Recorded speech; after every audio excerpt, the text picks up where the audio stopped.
Voie de contournement ferroviaire. Ben, on va parler de Mme Morin et de l'ami Pablo Rodriguez.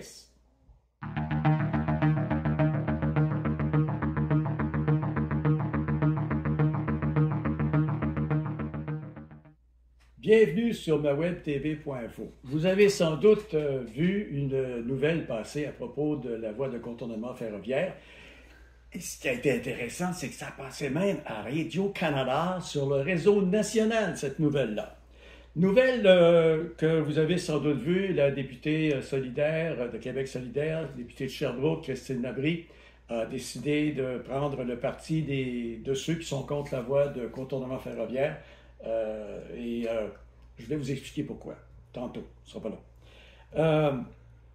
Ce qu'ils ont demandé, les arguments qu'ils ont, ben, on ne reviendra pas là-dessus parce que je vais avoir l'impression de me répéter, puis de me répéter, puis de me répéter. Alors, tout le monde est au courant, la qualité de l'eau, le gaspiller de l'eau, déplacer un ruisseau, etc., etc. Bon, moi, je vais me concentrer sur ce qui a été dit après.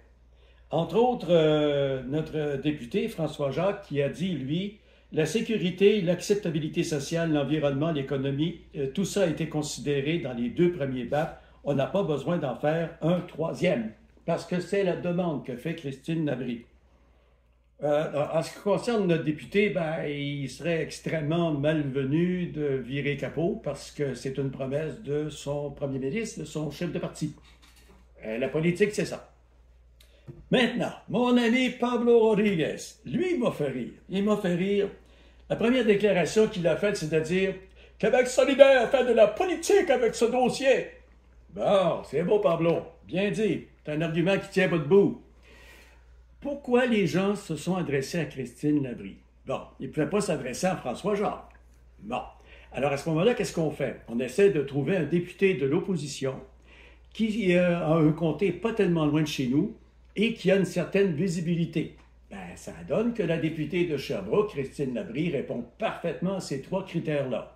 Donc, ce n'est pas de la petite politique que Mme Labrie fait, parce que Mme Labrie a entendu tous les arguments et elle a trouvé que ça avait du bon sens.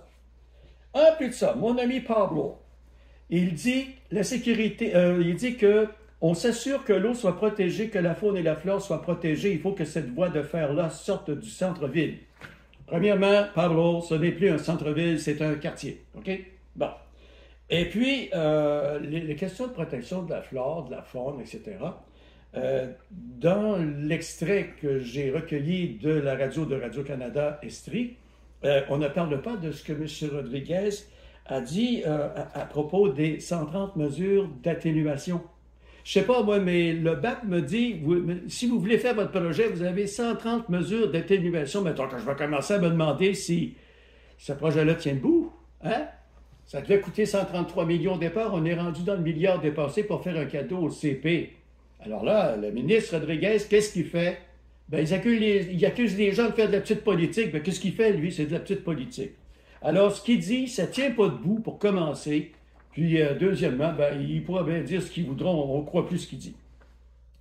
La mairesse de Lac-Mégantic, Julie Morin.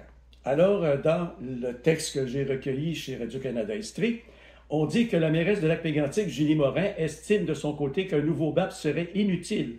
Dans une déclaration écrite, elle explique que les mesures d'atténuation demandées ont été incluses dans le projet et qu'en septembre 2020, la Commission de protection du territoire agricole a conclu que le tracé choisi était celui de moindre impact sur la zone agricole. Ouvrez les guillemets. Rien ne justifie qu'on revienne en arrière. Pendant que quelques personnes essaient de gagner du temps pour repousser la réalisation du projet, des convois remplis de matières dangereuses continuent de traverser Lac-Mégantic, où des centaines de résidences se trouvent à moins de 500 mètres de la voie ferrée. OK, on va décortiquer ça un petit peu.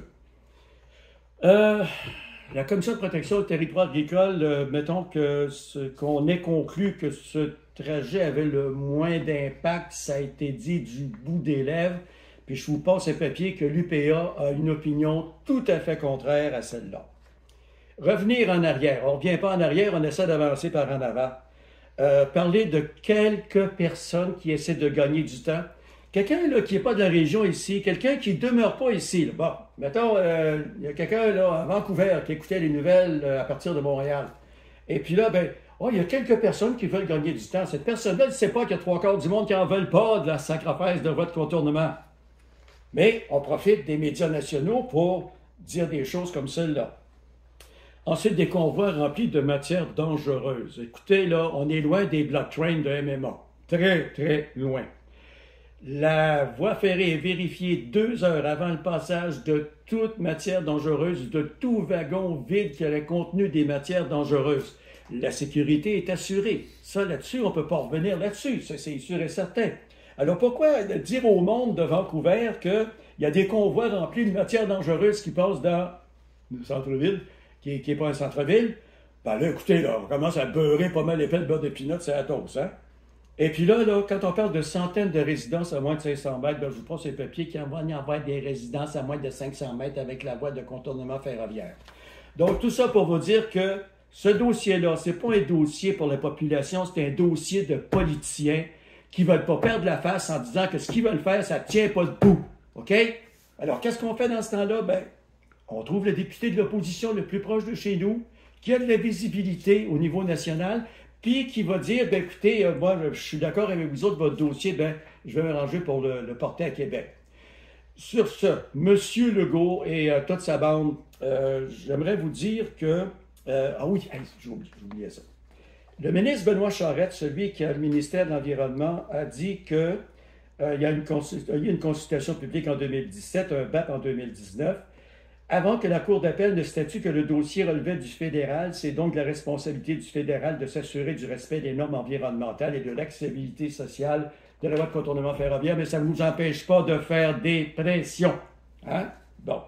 Alors, là-dessus, écoutez, là, moi, je suis découragé des politiciens. Hein? Je ne vous dirai pas ce que je pense dans ma tête.